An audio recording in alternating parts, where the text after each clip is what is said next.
ఈ నెల 12న సీఎం కేసీఆర్ మహబూబ్ నగర్లో పర్యటించున్నారు.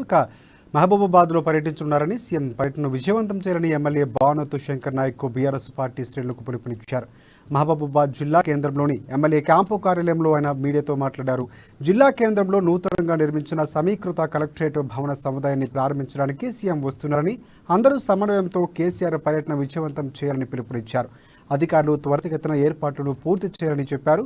ఈ సమావేశంలో మున్సిపల్ చైర్మన్ రామ్ మోహన్ రెడ్డి, అలాగే వైస్ చైర్మన్ ఫరీద్, వార్డు కౌన్సిలర్లు తదితరులు పాల్గొన్నారు.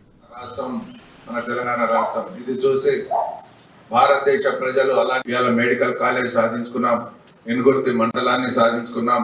గతంలో మాన్కోట ఎలా ఉండే, ఇప్పుడు మాన్కోట రూపురేఖలు ఎలా చేంజ్ అయినాయి, అదంతా ఆనరబుల్ సీఎం గారు, ఆనరబుల్ ఐటీ మినిస్టర్ గౌరవ పెద్దలు కేటీఆర్ ఆశీస్సులతో కళ్యాణ లక్ష్మి, షాదీ ముబారక్, ఇలా ఆసరా పెన్షన్, మత్స్య కార్మికులు, గీత కార్మికులు, బీడీ కార్మికులకు ప్రతి ఒక్కరికి లబ్ధి పొందేలాగా, ప్రతి కుటుంబం సంతోషం ఉండేలాగా, వాళ్ళ ముఖంలో చిరునవ్వు చూసేలాగా పనిచేస్తున్న రాష్ట్రం మన తెలంగాణ రాష్ట్రం. ఇది చూసి భారతదేశ ప్రజలు అలాంటి నాయకుడు కావాలి అని అంటే ఒక సంకల్పం సిద్ధించి ఇలా బీఆర్ఎస్ అనే పార్టీ స్థాపించి ఇవాళ మెడికల్ కాలేజ్ సాధించుకున్నాం, ఎన్గుర్తి మండలాన్ని సాధించుకున్నాం.